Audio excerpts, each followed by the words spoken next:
राधे राधे। मैं पंडित देवेंद्र शुक्ला आपका आपके चैनल श्री अस्तु ज्ञान मार्ग में आपका खूब स्वागत करता हूं।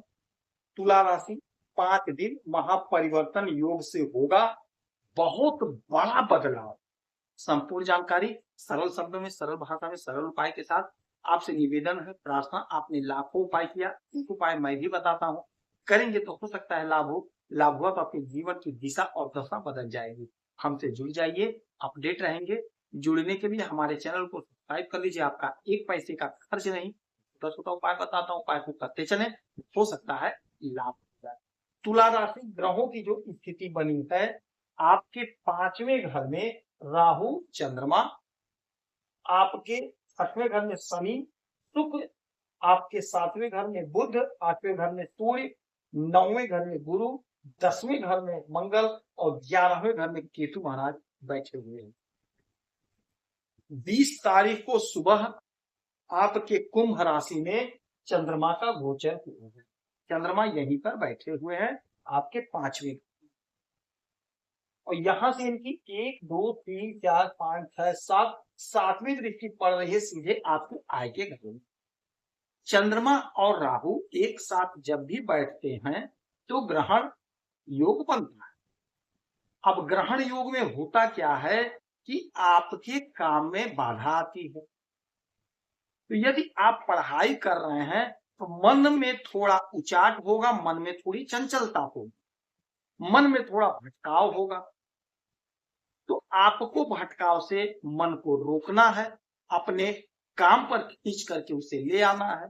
इधर उधर की बातों पे ध्यान नहीं देना है। यदि आपका कोई बिजनेस है, कोई व्यापार है, तो बिजनेस व्यापार में मन नहीं लगेगा, तो मन को बिजनेस व्यापार में लगाए रखना है। कोई दिक्कत, कोई परेशानी की बात नहीं।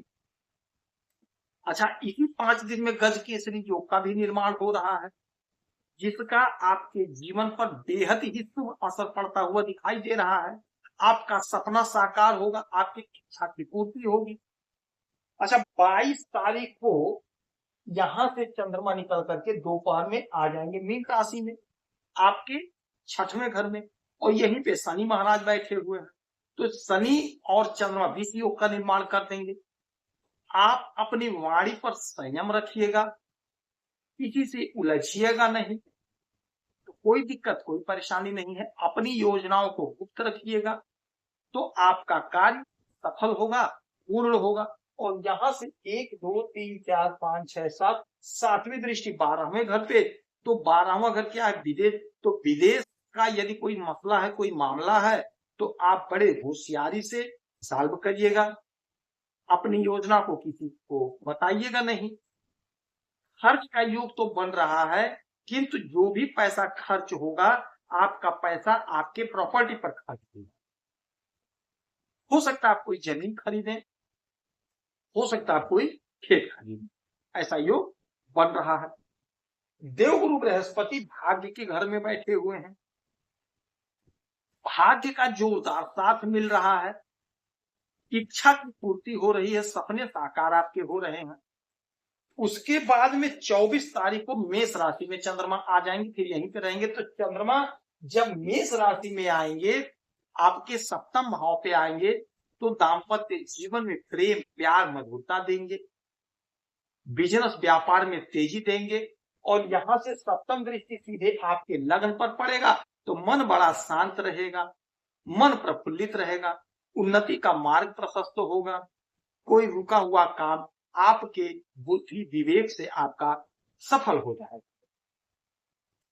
तो ये जो 5 दिन का परिवर्तन है चंद्रमा का, चंद्रमा बहुत तीव्र गति से आगे बढ़ते हैं और बहुत शीघ्र फल भी हमें देते हैं। तो इसी दरमियान गज केसरी योग का जो निर्माण हो रहा है, आपके जीवन में सफलता का द्वार खोलता हुआ दिखाई दे रहा है। देवगुरु बृहस्पति उन्नति दे रहे हैं।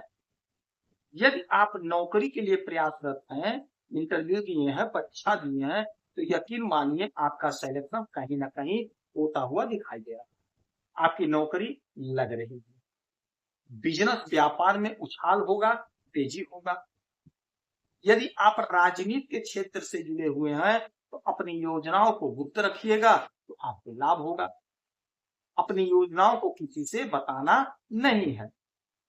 जो लोग खेल जगत से जुड़े हैं, आपको लाभ हो रहा है। तो ये जो 5 दिन का पीरियड है, महापरिवर्तन का दौर चल रहा है, तो इसमें अपने आप को भुला लीजिए, अपने आप को सिद्ध कर दीजिए। बहुत गजब लाभ हो रहा है, बहुत तरक्की हो रही है। जो भी काम कर रहे हैं, जो भी बिजनेस कर रहे हैं, जो भी व्यापार कर रहे हैं, आपको पूरे खुले मन से काम करना है और बहुत लाभ मिल रहा है। आलस्य को त्याग दीजिएगा, आलस्य कतई नहीं करना है। इस समय में 1 लोटा जल भोलेनाथ को दीजिएगा। सफेद वस्तुओं का दान करिएगा, जैसे चावल का दान, थोड़ा सा चीनी का दान या दूध का दान करेंगे तो आपको लाभ होगा।